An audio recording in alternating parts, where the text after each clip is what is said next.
நம்ம super star Rajinikanth மற்றும் ஞானவேல் இயக்கத்துல தற்போது உருவாயிட்டு வர படம் தான் வேட்டையன். இந்த படத்தை லைகா ப்ரொடியூஸ் பண்ணிருக்காங்க. இந்த படத்துக்கு அனிருத் மியூசிக் கம்போஸ் பண்றாரு. இந்த படத்துல சூப்பர் ஸ்டார் ரஜினிகாந்த், அமிதாப் பச்சன், ராணா, மஞ்சு வாரியர், பகத் பாசில் உள்ளிட்ட பலர் இந்த ஒரு படத்துல இணைஞ்சு நடிச்சிட்டு வராங்க. மிகுந்த எதிர்பார்ப்புல இந்த படம் உருவாயிட்டு வருது. இந்த படம் பார்த்தோம் அப்படின்னா முழுக்க ஏற்கனவே ரிட்டையர் போலீஸ் ஆபீசருடைய வாழ்க்கை வரலாற்றை மையப்படுத்தி இந்த படம் எடுக்கப்படுது அப்படின்னு சொல்லப்பட்டிருக்கு. ஏற்கனவே ஞானவேல் இயக்கத்துல ஜெய்வின் படம் வெளியாகி இருந்துச்சு.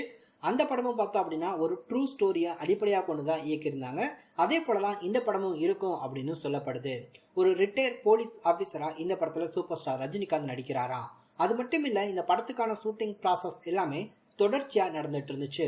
தற்போது வேட்டையன் படத்துக்கான ஷூட்டிங் ப்ராசஸ் பொறுத்த வரைக்கும் ஹைதராபாத்ல இருக்கக்கூடிய ராமோஜிராவ் பிலிம் சிட்டி இருக்கு இல்லையா, அங்கதான் படத்துக்கான ஷூட்டிங் தற்போது தொடர்ச்சியா நடந்துட்டு இருக்கு. அதே மாதிரி இந்த வேட்டையன் படம் பார்த்தோம் அப்படின்னா எப்போ ரிலீஸ் ஆகும் அப்படின்ற ஒரு எதிர்பார்ப்புகள் நிச்சயம் ரசிகர் மத்தியில இருக்கும்.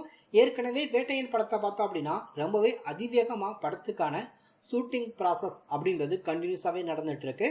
படத்தை வருகிற ஏப்ரல்ல தமிழ் புத்தாண்டு ஸ்பெஷலா ரிலீஸ் பண்ணலாம் அப்படின்ற மாதிரி படக்குழு ஒரு பிளான் வச்சிருந்தாங்க. ஆனா இப்ப பார்த்தோம் அப்படின்னா படத்துக்கான ரிலீஸ் அப்படின்றது தள்ளி போகுது அப்படின்ற தகவல் கிடைச்சிருக்கு. படத்துக்கான ஷூட்டிங் ப்ராசஸ் பண்ணி முடிக்கணும். அது மட்டும் இல்ல, படத்துக்கான போஸ்ட் ப்ரொடக்ஷன் ஒர்க் அப்படின்றத பண்ணி முடிக்கணும். இதனால படத்தை ஏப்ரல்ல கொடுக்கறதுக்கான வாய்ப்புகள் ரொம்பவே கம்மி அப்படின்னு சொல்லப்பட்டுருச்சு. இதனால இந்த படம் எப்போது ரிலீஸ் ஆகும் அப்படின்னு எதிர்பார்த்தோம் அப்படின்னா வருகிற தீபாவளி திருநாள் ஸ்பெஷலா இந்த படத்தை 2024 தீபாவளிக்கு ரிலீஸ் பண்ணலாம் அப்படின்ற மாதிரி படக்குழு முடிவு பண்ணியிருக்காங்க அப்படின்ற ஒரு சூப்பரான தகவல் தற்போது கிடைச்சிருக்கு. கண்டிப்பா இந்த படத்தை தீபாவளிக்கு ரிலீஸ் பண்ணாங்க அப்படின்னா சில வருடங்களுக்கு அப்புறம் தீபாவளிக்கு சூப்பர் ஸ்டார் ரஜினிகாந்த் அவருடைய இந்த வேட்டையன் படத்தை நிச்சயம் எதிர்பார்க்கக்கூடிய ரசிகர்களுக்கு நல்ல விருந்தா இருக்கும் அப்படின்ற மாதிரி எதிர்பார்க்கலாம்.